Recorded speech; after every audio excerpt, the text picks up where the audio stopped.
Horse the Horse here, getting off the grid. Today was just a lazy day. I worked half a day in valet. It was slow, a day off, and so I ended up at mid-afternoon, nothing to do, which is awesome, nothing to do. So what am I going to do? I'm going to go on a hike. We're going to start by hiking down some train tracks. I just love hiking down train tracks. So like when hiking down train tracks, this is like the best place to start. Some sort of intersection where you can see kinda in both directions as to where things are going. This particular set of railroad tracks is my hometown and Hastings, and this is a side track, so there's not a lot of action on it, which means just a lot of peaceful hiking. Let's go.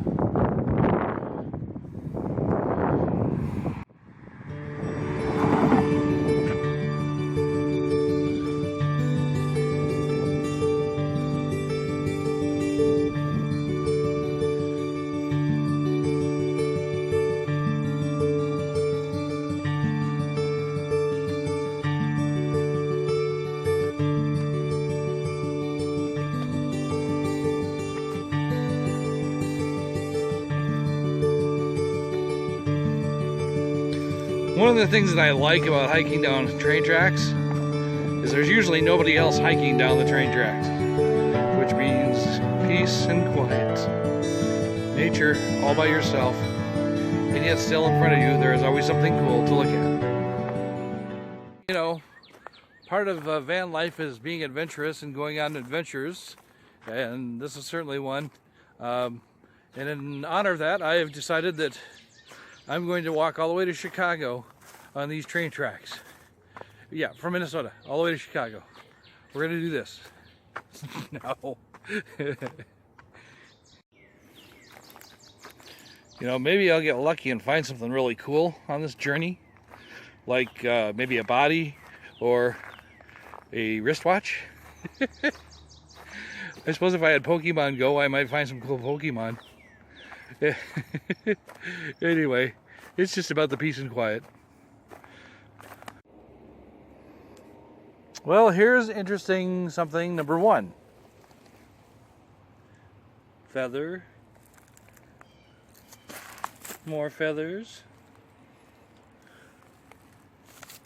Is that a turkey feather? Wild turkey? Maybe? Some wild turkey got hit by a train here. There's a lot of feathers in this one spot.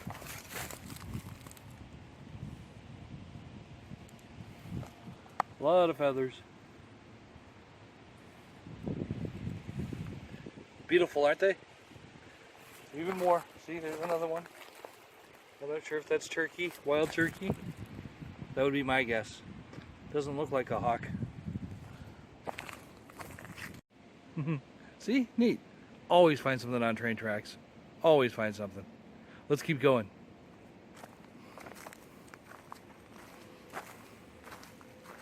Let me know if anybody sneaks up on me. Oh, say like a locomotive. I don't want to be like another body in the Stand By Me Part 2 film. Yeah, there's interesting find number 2.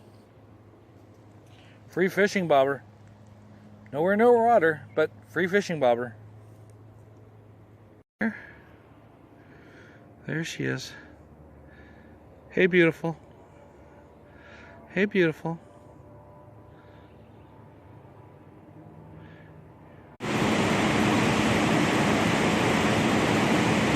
So I found some train cars on my little hike next to a giant waterfall.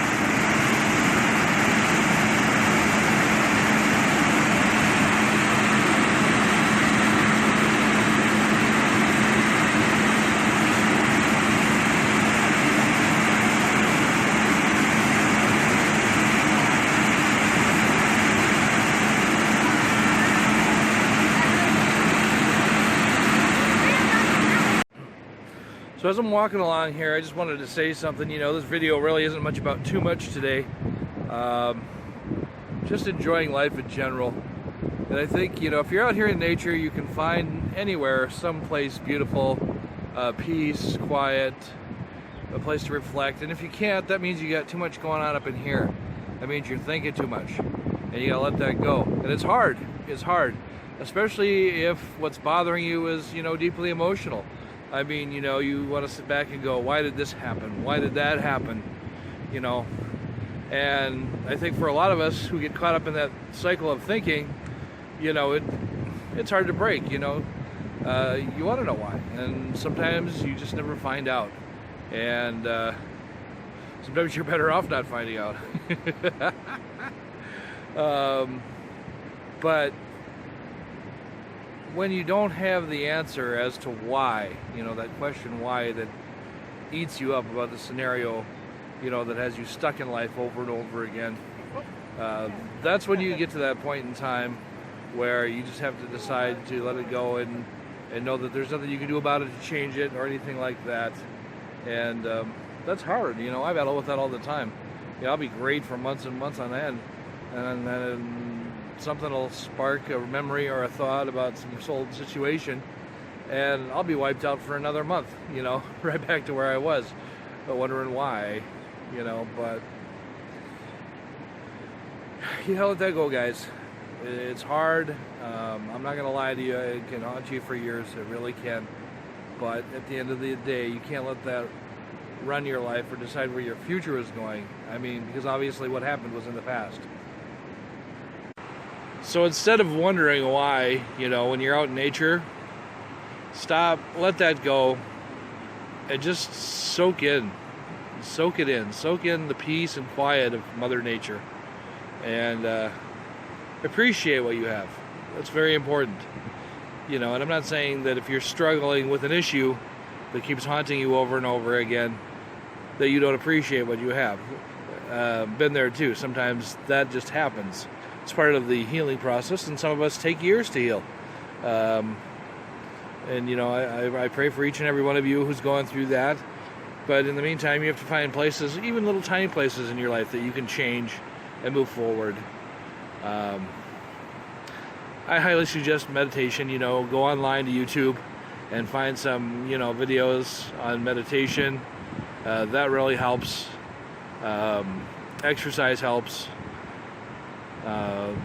Sometimes I like to listen to subliminal messages about, you know, changing your life, and those seem to help. So, you know, a little bit here, a little bit there, you know, whatever it takes to get you past your hard spots and into your new future. But once again, if things are constantly haunting you from years and years and years ago, and you can't find out the answer to the question why, then it's time to just let go. So here's something that is going to help you out a little bit here on this one, guys. If you're one of these people who lays in bed at night before they go to sleep and thinks about their problems and their issues, I can guarantee you when you wake up in the morning, they're going to be right there waiting for you when you open your eyes, if you get a good night's sleep. So the start of getting past this is changing what you do before bedtime. And what you need to do before bedtime is you need to lay in bed and you need to have some positive affirmations instead of why did this happen or why did that happen. You know, I didn't deserve that, why? Instead of that, or trying to think of what you could have done different, you know, instead of that, you need to think positive things, positive affirmations. It's things like, I am a good person. I am a good person. I am a good person. I bring value wherever I go. I bring value wherever I go. People like me. People like me. And I am grateful for my blessings. And then name those blessings, one by one. Think of the things that you do have that are good. I am thankful for my nephew. I am thankful for this person. I am grateful for another day on this planet. I am grateful for the beauty that surrounds me in Mother Nature. Stuff like that. And if you need some ideas, once again, go to YouTube, type in positive affirmations, and just kind of listen to the different things that are out there. Or even just when you go to bed, put those in, find a favorite one that fits you the best. plug your earplugs in and listen to those positive affirmations until you're darn near ready to fall asleep, or until you do fall asleep. And then do it again in the morning when you first get up. And it will change your outlook on life completely. It might take a couple months.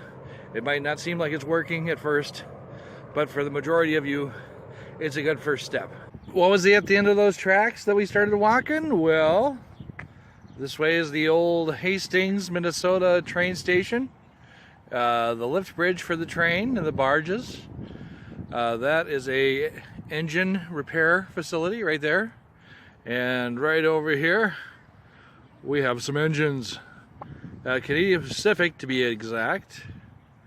That's what line we're on here. And eventually, I guess when you follow train tracks, you find trains. How about that?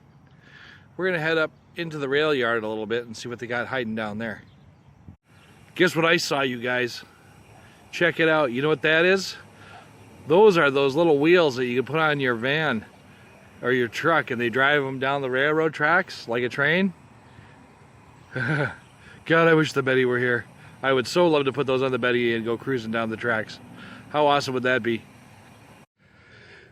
Oh, check that out, guys. That's one of those track switchers. Kind of cool up close, isn't it? Check out that chain. You know what? I just learned that today, that right here in Winona, Minnesota, one of the biggest chain manufacturing companies in the world. And they make everything from that little stuff all the way up to the big stuff that goes on ships. Crazy. Never knew that. Right here in Minnesota. And there we have it. There's the rail yard. You can kind of see all the switch tracks. I like rail yards. Some cars here on the side track. In the dark corner there, you can't see it because of the shade, is an old caboose.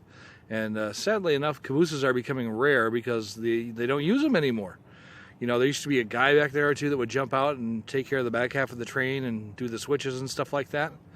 Now they just put a little red flashy strobe thing sensor on the back car. And I don't think they even make cabooses anymore. If you know about that or anything about that, leave a comment below. So there you go. There's a little bit better shot of that caboose, but that thing's all rusted up. It's seen its better days clearly. Sad, when a thing like that, an iconic piece of history goes to the wayside due to new technology. What we have here is a little graffiti, or what some people like to call street art, on the side of some trains here. And seeing that these trains belong to the Canadian Pacific, this could be imported Canadian art. So shout out to my buddy Chrome up in Vancouver there, who loves graffiti art. This shot's for you. I just come along here and let you have a good look at these sidecars. Some of the stuff is actually more beautiful than the original paint job on these trains. So,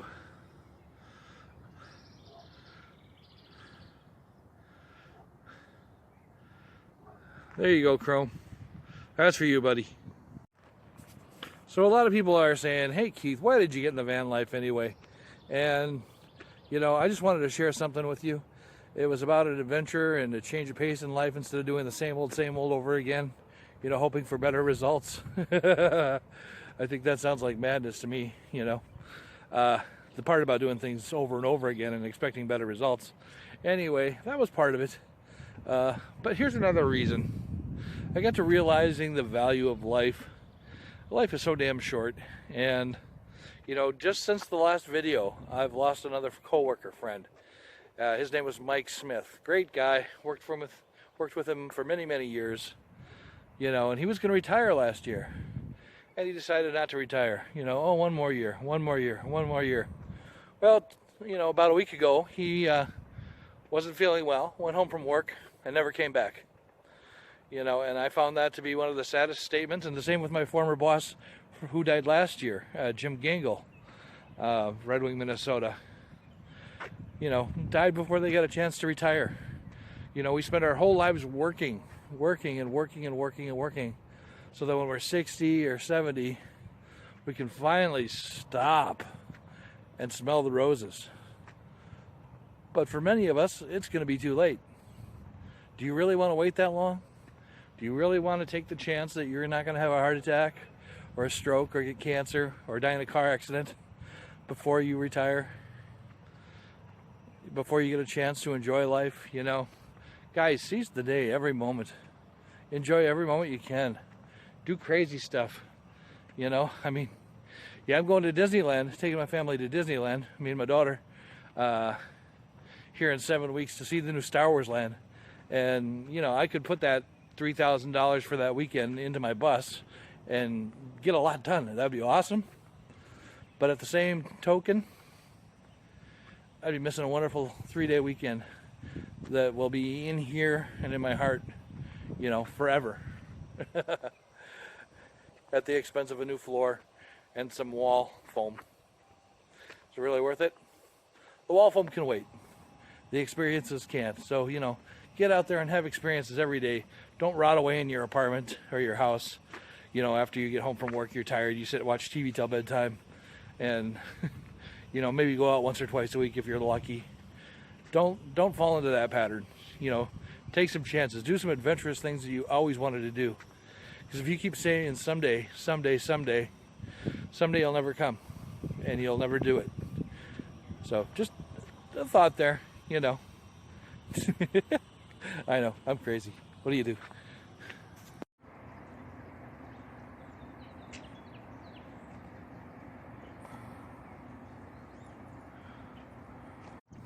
You want to hear something crazy?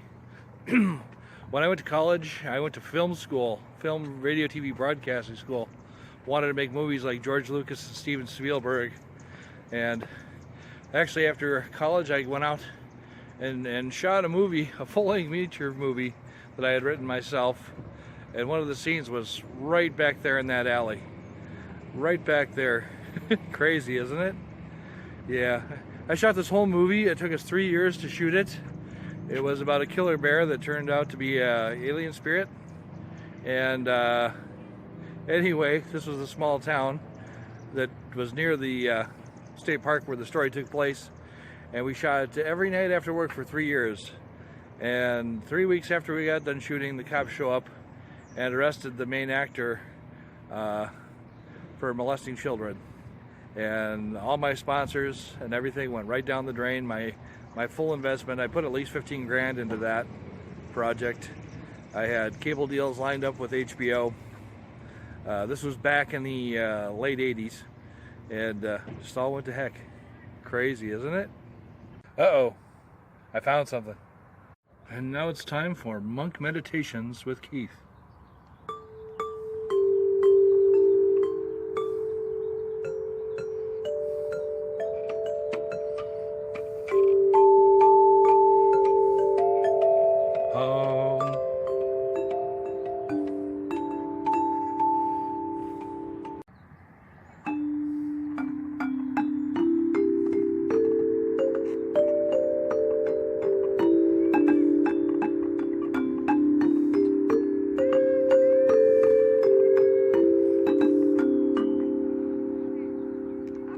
Now I'm hungry for Chinese.